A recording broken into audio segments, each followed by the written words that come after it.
यानी माफ कीजिए, अफगानिस्तान और पाकिस्तान के बीच में जिस तरह की टकराव की स्थिति अभी बनी हुई है, वो पाकिस्तान को क्या इससे उबरने में मदद करेगी या फिर अफगानिस्तान हावी नजर आएगा? किसमें कितनी ताकत है, कौन कितना आगे है, कौन कितना पीछे है, ये कुछ जानकारियां और ग्राफिक्स के साथ हम आपको दिखा देते हैं। पाकिस्तान वर्सेस तालिबान, यानी कि किसकी कितनी ताकत, कौन आगे बढ़ता हुआ नजर आ रहा है, कौन पिछड़ता हुआ नजर आ रहा है। मिलिट्री व्हीकल की अगर बात करूं, 50,523 पाकिस्तान के पास है, जबकि 6,000 कुछ तालिबान के पास है। विमान अगर 1435 पाकिस्तान के पास है तो सिर्फ 17 तालिबान के पास है। हेलीकॉप्टर अगर पाकिस्तान के पास 352 है तो यहाँ तालिबान के पास महज 11 है। ताकत का आंकड़ा ये आप देख लीजिए और आकलन भी आप खुद से लगा सकते हैं। पाकिस्तान और तालिबान को ग्लोबल रैंकिंग के तौर पर अगर मैं देखूं तो यहाँ कहीं आगे यहाँ तालिबान नजर आता है, 115वां रैंकिंग के तौर पर नजर आता है।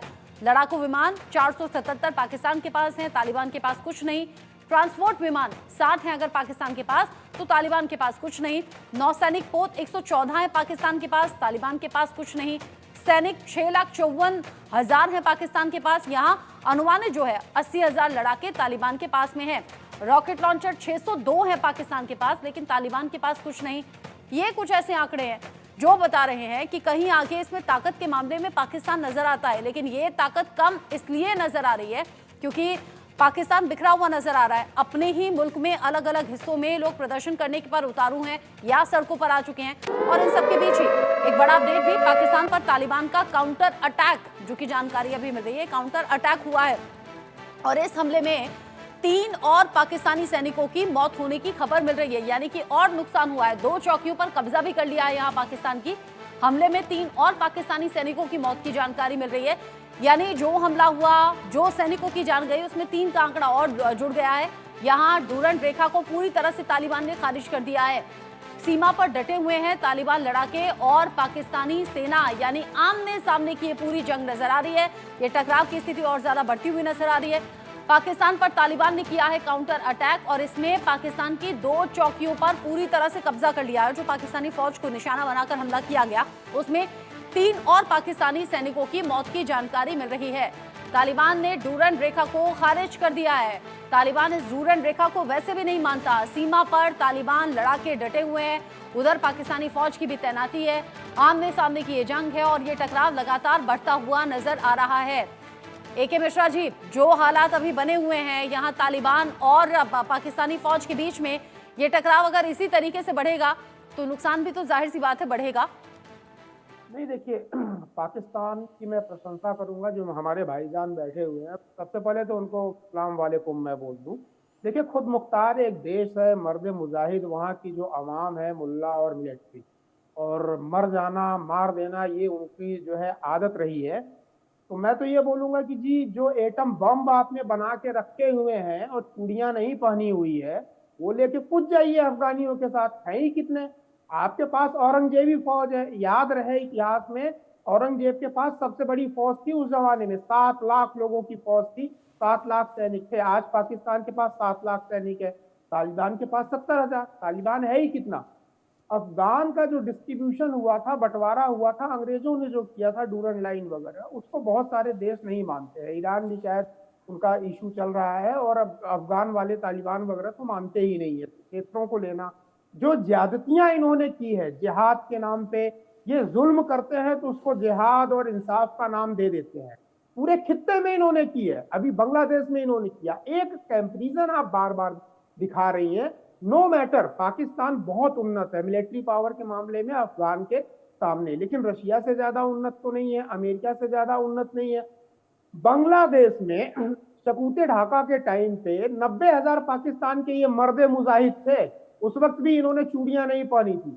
3-4 हजार भारतीय सैनिक थे। तो वॉर में स्ट्रेटजी के सामने सारे मैन मशीन फेल हो जाती है अगर आपकी स्ट्रेटजी है। और अफगानिस्तान तो इनसे छापा मार युद्ध लड़ेगा ना। वो फाइटर F-16 जो खरीद के रखते हैं, उसके लिए तो अफगानिस्तान के जो सैनिक हैं, जो भी आप उनको बोले, उससे तो उनकी फाइट नहीं होगी ना। तो क्या करोगे? एक बड़ी इंटरेस्टिंग चीज आ रही है। जब अमेरिका गया था तो बहुत सोफिस्टिकेटेड हथियार अफगानिस्तान से छोड़ के चला गया। उसका जवाब शायद आज मिल रहा है कि अमेरिका क्यों जानबूझ के इतने सारे वीपन्स, विपिनरी और बहुत सारे सोफिस्टिकेटेड हथियार, स्पेशली जमीन पर रह के जिन हथियारों का प्रयोग किया जा सकता है, छोड़ के गया था। वो इसलिए छोड़ के गया था कि उसका शागिर्द पाकिस्तान उसके खिलाफ ही यूज हो। और दूसरी चीज मैं तो ये भी बोलता हूँ, पाकिस्तानियों हिम्मत मत हारना, हार मत हारना, तुम्हारे मोटिवेशन के लिए हम तुम्हारे साथ खड़े हैं। पूरी फौज उतार करके शिद्दत से जंग करो, जंग नहीं बल्कि इसको जिहाद का नाम दे दो।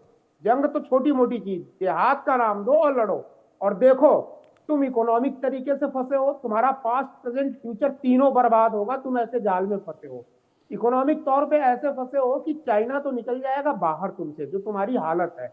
उसके साथ पास्ट में जो तुम्हारे साथ हुआ वो फिर से इतिहास दोहरा रहा है। तुमने जिहादियों की जो यूनिवर्सिटी खोल के पूरी दुनिया में कोहराम मचा के रखा था, अमेरिका में ट्विन टावर गिराया, ओसामा बिन लादेन तुम्हारे यहाँ। अब वो यूनिवर्सिटी के ग्रेजुएटेड और पीएचडी किए हुए, आतंकवाद में पीएचडी किए हुए छात्र अब वो तुम्हारे लिए दिक्कत का सामना कर रहे हैं। अफगानिस्तान को भी ट्रेनिंग तुमने ही दिया था, याद करो। बड़े फकर से तुम्हारे सेना के लोग बोलते थे, ऑफिसर्स बोलते थे कि जी हमने तैयार किया, रशिया को हमने भगाया। तो पाकिस्तान एक अपने खात्मे के रास्ते पे चल चुका है, मंजिल बहुत है। आप ये देखिएगा, ये वॉर थोड़ा और भड़के, ये वॉर जब भड़केगा तो पाकिस्तान इकोनॉमिक तरीके से भी युद्ध लड़ रहा है, उधर अफगानिस्तान बॉर्डर, और थोड़ा सा ये बांग्लादेश में भी आए। इस मोर्चे पे भी तो इनके संसाधन रखने चाहिए, इनके जितने सोर्स है, इनकी इकोनॉमी है, पैसा है, सैनिक है, थोड़ा सा इधर भी तो लगने चाहिए। तो इनकम तो है नहीं कुछ, ये मेंटेन कर पाएंगे। यूक्रेन तो इतने दिन चल लिया, अगर फुल फ्लैग वार वहां हो जाती है, अफगानियों ने इनके ऊपर अटैक कर दिया, तो बमुश्किल महीने भर भी नहीं चल पाएंगे। अभी तो इनको आटा आटा इधर उधर से मिल जाता है। जो भीख मांगने का कटोरा अभी ये लेके घूम रहे हैं ना सऊदी अरब में, वो कटोरा भी इनके हाथ से चला जाएगा। तो बहुत बहुत मुबारकबाद मैं देना चाहूंगा पाकिस्तानियों को, सहाफियों को, वहां के जो बुद्धिमान लोग बैठे हैं, हमारे भाईजान बैठे हुए हैं। इस वॉर में आप अपने एटम बम को लेकर के उतरिए, उसका प्रयोग करिए। अरे चूड़ियां थोड़ी पहन के रखी हैं आप लोगों ने, करिए ना। पाकिस्तान अलग अलग चैलेंजेस से जूझ रहा है, अलग अलग चुनौतियां घेरे हुए हैं पाकिस्तान को। और एक और बड़ा अपडेट आप जान लीजिए, पाकिस्तान से आमने सामने की जंग अब लड़ने की बात सामने आ रही है। तालिबान की बॉर्डर पर जबरदस्त तैनाती हो गई है, यानी कि तालिबान पहले भी कह रहा था हमला तो होकर रहेगा, और अब जब हमला किया है तो अब और ज्यादा भीषण स्थिति यहां पर नजर आ रही है। तालिबान की बॉर्डर पर जबरदस्त तैनाती हो गई है, और तैनाती इसलिए ताकि बदला माकूल तरीके से लिया जाए। पाकिस्तान बॉर्डर पर हजारों तालिबानी लड़ाके नजर आ रहे हैं, 15,000 की संख्या में पहले चले थे, अब एक और जो ग्रुप है वो आगे बढ़ रहा है। तालिबान की बॉर्डर पर जबरदस्त तैनाती हो गई हो, और ये पाकिस्तान में घुसकर पाकिस्तान को उसी के अंदाज में जवाब देने के लिए टीटीपी की तैयारी है।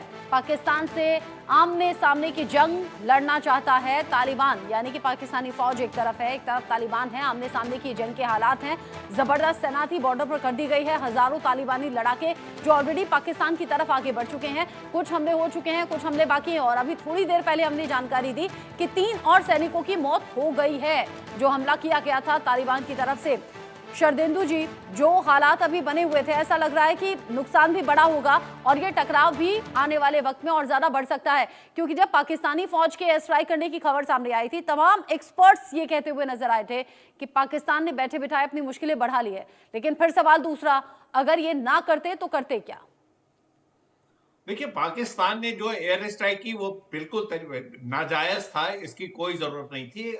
तमाम तरीके के ऑपरेशन लॉन्च किए जा सकते। आपने एक ब्लेटेंट तरीके से इंटरनेशनल लॉ को वायलेट किया, और आपको इसका खामियाजा भुगतना पड़ेगा। ये लड़ाई अभी एक छोटी लड़ाई नहीं है, लंबी चलेगी। ये जब छापामार युद्ध, इस तरीके के तालिबान का एक्शन, टीटीपी के एक्शन होते हैं, तो ये कन्वेंशनल मिलिट्री ऑपरेशन नहीं है कि आपने हमला बोला, धावा किया और कैप्चर किया। इसमें छोटे छोटे ऑपरेशन होंगे, तमाम तरीके के ब्लास्ट होंगे, तमाम तरीके के एम्बुश होंगे, तमाम गांव में विस्फोट होगा, आपके मिलिट्री इंस्टॉलेशन को टारगेट किया जाएगा। आपको नमूना उन्होंने दिखा दिया था, आपके मिलिट्री कॉन्वॉय को उन्होंने टारगेट किया था। तो ये सारा का सारे इलाके में इस तरीके की हरकतें, इस तरीके के ऑपरेशन चलते रहेंगे, और आगे आने वाले दिनों में भी चलते रहेंगे। देखिए, अफगानिस्तान शुरू से कह रहा था कि वो ड्यूरेंट लाइन को नहीं मानता, तालिबान इसको मानता नहीं है। तो जब आप ड्यूरेंट लाइन को नहीं मान रहे, तो जो इंटरनेशनल बॉर्डर की जो सैंक्टिटी है वो तो खत्म है। तो मेरा मानना है कि तालिबान टीटीपी के साथ मिलकर इस पूरे इलाके में उथल पुथल मचाता रहेगा, और पाकिस्तान को एक बहुत बड़ी प्राइस पे करनी पड़ेगी। पाकिस्तान आज की डेट की इस स्थिति में है ही नहीं कि वो मिलिटरली किसी चीज को कंट्रोल कर ले, पॉलिटिकल स्टेबिलिटी है नहीं। पैसे है नहीं, आपके तरफ एक तरफ बलूचिस्तान का इलाका देखिए जल रहा है, चाइना का प्रेशर है, इंटरनेशनल प्रेशर है, और आप तमाम फ्रंट पे फ्रंट खोलते चले जा रहे हैं। बांग्लादेश को आप मदद पहुंचाना चाहते हैं, वहां ट्रेनिंग टीम देके उनकी ट्रेनिंग कराना चाहते हैं, हिंदुस्तान को कॉर्नर करना चाहते हैं। तो आपने इतने सारे इश्यूज एक साथ हैंडल नहीं करने की आपकी कैपेबिलिटी है, और तालिबान का नया इशू आपने क्रिएट कर दिया। इसको अलग तरीके से आप हैंडल कर सकते थे। आपकी ये सिचुएशन ही नहीं थी कि आप एक और फ्रंट खोलें। और आज की डेट में तालिबान का जो एक्शन है पाकिस्तान के खिलाफ, वो पूरी तरीके से जस्टिफाइड है। अब तक जो हो रहा था, आप उसको टॉक टेबल पे नेगोशिएशन के साथ डिप्लोमेटिकली अपने आपके देखिए एनवॉय जाते हैं अफगानिस्तान, बात करके आते हैं, बायलैटरल इश्यूज की बात करते हैं, जब वापस आते हैं तो उसी की रात को आप एयर स्ट्राइक कर देते हैं। तो एक देश की क्रेडिबिलिटी होती है, आप पूरे वर्ल्ड में एक अलग रोग स्टेट की तरफ होते चले जा रहे हैं, और ये ऑपरेशन देखिए खत्म नहीं होता हुआ दिख रहा है। और मेरा मानना है कि हिंदुस्तान के रिलेशन अफगानिस्तान से ज्यादा अच्छे हैं बनस्पत अफगानिस्तान और पाकिस्तान के आज की डेट में। तमाम ऐसे इश्यूज हैं, और अफगानिस्तान अच्छा, हिंदुस्तान अगर से ज्यादा टीटीपी अच्छे से अलाई इतना ही करता है। ऐतराज था तो पाकिस्तानी फौज को, पाकिस्तानी सरकार को पहले ये भी देखना चाहिए कि पाकिस्तान के ही प्रांत के जो अलग अलग हिस्से हैं जहां विरोध के सुर ज्यादा उठते हुए नजर आते हैं, वहां टीटीपी का दबदबा है, वहां दखल है, पहले वहां से निकालना चाहिए था। तब तो जाकर ये आमने सामने की जंग के हालात होते ना। पहले आपने अपने घर में देखा नहीं और जाकर वहां आपने स्ट्राइक कर दी। शरदेंदु जी। जी हाँ, बिल्कुल। शरदेंदु जी, आपसे मेरा सवाल। अच्छा, हाँ जी, बिल्कुल आपने सही बोला। देखिए, पाकिस्तान की जो सिचुएशन है खैबर पख्तूनख्वा में बहुत ही चिंतनीय है। वहां हाँ। पे लोग मास सपोर्ट आपके साथ नहीं है। वहां के चीफ मिनिस्टर का बयान देख लीजिए, उन्होंने बोला था कि अगर इमरान खान को आपने नहीं छोड़ा तो हम उनको जेल से छुड़वा लेंगे, और फिर वो थोड़े दिन में गायब हो गए वहां से। और इस तरीके का खैबर पख्तूनख्वा में देखिए तहरीके इंसाफ पार्टी का बोलबाला है, पाकिस्तान की आर्मी टोटली डिस्क्रेडिट वहां पे की जा रही है। और एक जब जन समूह देखिए किसी के साथ जुड़ता है, और टीटीपी को आज की डेट में पब्लिक सपोर्ट है, जब पब्लिक सपोर्ट होता है तो आपके जो सीपैक की जो लाइन ऑफ कम्युनिकेशन उसका क्या हाल होगा, तमाम तरीके के इंस्टॉलेशन है उसका क्या होगा, हथियारों का जो भंडार है, जो एम्युनिशन है, लॉजिस्टिक्स है पाकिस्तान आर्मी का, उसको नुकसान पहुंचेगा। तो आपने एक बहुत बड़ा इशू क्रिएट कर दिया अपने आप के लिए। और बहुत जल्दी मेरा मानना है कि देखिए खैबर पख्तूनख्वा में एक सिविल वॉर शुरू होने जा रहा है, और ऐसा ना हो कि जैसे पीओके के लोग अलग तरीके से फील करते, खैबर पख्तूनख्वा भी आपके साथ अलग हो जाए और वो पूरी तरीके से तालिबान के गिरफ्त में चला जाए। इसकी आशंकाएं बनती हैं, क्योंकि एक जब मास सपोर्ट होता है, पब्लिक सपोर्ट होता है, पॉलिटिकल लीडरशिप वहां की चाह रही है, तो अल्टीमेटली आपका एडमिनिस्ट्रेशन सिमट जाएगा। पाकिस्तान की आर्मी कितने ऑपरेशन करेगी आपको मालूम नहीं। छापेमारी युद्ध में जब लड़ाई होती है तो उसमें जो इनिशिएटिव होता है उसमें छापामारों के पास होता है, वो आपको बड़े लंबे डैमेज दे सकते हैं। वो फायर करेंगे, सबोटाज करेंगे और पब्लिक में मेल्ट कर जाएंगे या अक्रॉस द बॉर्डर चले जाएंगे। पाकिस्तान की आर्मी उसमें उलझ के रह जाएगी। देखिए 15,000 लड़ाकों ने तो मूवमेंट कर ही दिया है, और इन लड़ाकों का देखिए मूवमेंट कंटिन्यूअस रहेगा। ये लगातार आते रहेंगे, वापस जाएंगे, ट्रेनिंग करेंगे, हथियार लेंगे, फिर आके अटैक करेंगे। तो जब एक देश दूसरे तालिबान को इस तरीके से मदद करेगा, अफगानिस्तान के तालिबान टीटीपी के पूरे सपोर्ट में खुल के सामने आएंगे, तो आप इमेजिन कर सकते हैं कि वहां पे क्या स्थिति होगी। वो गृह युद्ध की स्थिति में चला जाएगा, और खैबर पख्तूनख्वा आपसे अलग होता हुआ दिख रहा है। और यानी आप ज्योग्राफी को यानी समझ लें, अगर ये पाकिस्तान खंड खंड होता हुआ नजर आएगा, टुकड़ों में टूटता हुआ नजर आएगा, जो कि पहले भी हो चुका है। निपुण जी, जो हालात पाकिस्तान में अभी हैं, और अब जो अलग अलग ऑपरेशंस का जिक्र अभी मैंने किया था, जो आतंक के खिलाफ पाकिस्तान सरकार और सेना चलाने का दिखावा करती हुई नजर आती है, ये सब कुछ क्या सिर्फ इसलिए है कि इंटरनेशनल लेवल पर अपनी इमेज को सुधारा जा सके? चीन जो लगातार अपने नागरिकों की सुरक्षा का मुद्दा उठा रहा है, वहां ये शो किया जा सके कि हाँ, हम आतंक का खात्मा कर रहे हैं, और ये IMF की शर्तों को पूरा करने के तौर पर भी है। यानी कि सिर्फ और सिर्फ फंड के लालच में या अपनी इमेज को सुधारने के लालच में, दिखावे के तौर पर है क्या ये ऑपरेशन, या फिर असल में ऐसा कुछ होता हुआ नजर आता है? देखिए, पाकिस्तान जो है ना बुक पासिंग कर रहा है। बुक पासिंग का मतलब जो उसके ऊपर एक तमगा लगा, धब्बा लगा कि Pakistan is a AP centre of the terrorism, international terrorism का एक एपी सेंटर है। वो ये बताने का प्रयास कर रहा है अफगानिस्तान को टारगेट करके कि मैं नहीं हूँ सेंटर, सेंटर है अफगानिस्तान। और भारत पर तो उसका एक्शन करने की हिम्मत नहीं है, चीन अमेरिका को जवाब देने की हिम्मत नहीं है। तो बेचारे अफगानियों के उसने क्या किया, टारगेट करना स्टार्ट किया कि हम अफगानिस्तान के ऊपर टारगेट करेंगे। अभी देखिए जब पूरे घटनाक्रम आप पूरा देखेंगे, इसकी इनसाइड स्टोरी में जाएंगे, तो अफगानिस्तान की जो प्रेजेंट गवर्नमेंट है, जिसको हम तालिबान गवर्नमेंट बोल रहे हैं, और तालिबान के दो पार्ट हैं, एक तो अफगान तालिबान और एक पाकिस्तान तालिबान। जो अफगान तालिबान है वो ये कहता है कि ये पूरा एरिया मेरा है, यहाँ पर मेरी सॉवरेनिटी है। जब पाकिस्तान जाकर वहां पर अटैक करता है तो ये सीधा सीधा तालिबान ये कहता है मेरी सॉवरेनिटी के ऊपर अटैक है। तालिबान जो वहां पर पावर में बैठा हुआ है वो वहां के नागरिकों को ये बात गारंटी देता है कि मुझसे ज्यादा सिक्योरिटी तुम्हें कोई और नहीं दे सकता। इसी वजह से अफगानिस्तान की जो जनता है वो तालिबान के साथ वहां पे खड़ी मिलती है। दूसरा आप देखिए जो अफगानिस्तान है अफगानिस्तान को हम इंटरनेशनल रिलेशन में कहते हैं ग्रेवयार्ड ऑफ द एम्पायर, यानी कि साम्राज्यों कब्र जो है, कब्र मिलने साम्राज्यों की कब्र उसको हम बोलते हैं। और एक लंबे समय से आप देखिए अफगानिस्तान अब से नहीं, अफगानिस्तान आप एंशिएंट टाइम से देखें, ये फ्रीडम मतलब फाइटर्स रहे हैं, आजादी के लड़ते रहे हैं हर तरीके से। जितने भी भारत पर अटैक हुए वो हिंदू कुश पर्वत को क्रॉस करने के बाद हुए, और हमेशा पहला जो लड़ाई हुई हमेशा अफगानिस्तान की जमीन पर हुई है। आज भी आप अफगानिस्तान की सोसाइटी को देखेंगे, दे आर द सोसाइटी जो है ट्राइबल सोसाइटी है। यहाँ पर भी सिविलाइजेशन उस तरह से नहीं आ पाई है जैसे भारत के अन्य देशों में। तो दे आर द फाइटर। अब इनका जो लड़ाई लड़ने का तरीका है, जो भी शिवेंद्र जी बता रहे थे, मिश्रा जी बता रहे थे, बिल्कुल सही बात बता रहे थे कि ये उस तरह से नहीं लड़ते, दे आर द फिदाइन तरफ से हमले करेंगे। आप देखिए रशिया को भगाया, अमेरिका को भगाया, 20 साल तक अमेरिका लड़ने के बाद भी कंट्रोल नहीं कर पाया।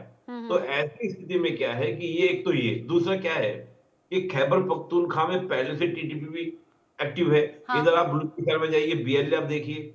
होगा क्या है, जैसे ही आपका अफगान तालिबान के एक्शन शुरू होंगे तो ये जो दोनों ऑर्गेनाइजेशंस हैं, चाहे वो आपका खैबर पख्तूनख्वा में टीटीपी और बीएलए, ये भी आपके क्या होंगे और ज्यादा एक्टिव होंगे। तो जब चौतरफा दबाव एकदम बनेगा, ठीक आप कह रहे हैं, चौतरफा दबाव और चौतरफा घिरता हुआ भी अब कंगाल पाकिस्तान नजर आ रहा है। ये अगली बड़ी खबर है और अगला बड़ा अपडेट है। ये मैं खबर दर्शकों को दे दूं, उसके बाद आपके पास मैं फिर से रुक करूंगी। चौतरफा घिरता हुआ कंगाल पाकिस्तान नजर आ रहा है और कंगाल पाकिस्तान पर ये जो कर्ज का बोझ है ये भी बढ़ता हुआ दिखा है। पाकिस्तान पर कर्ज का बोझ 130 अरब डॉलर तक पहुंचता हुआ नजर आ रहा है।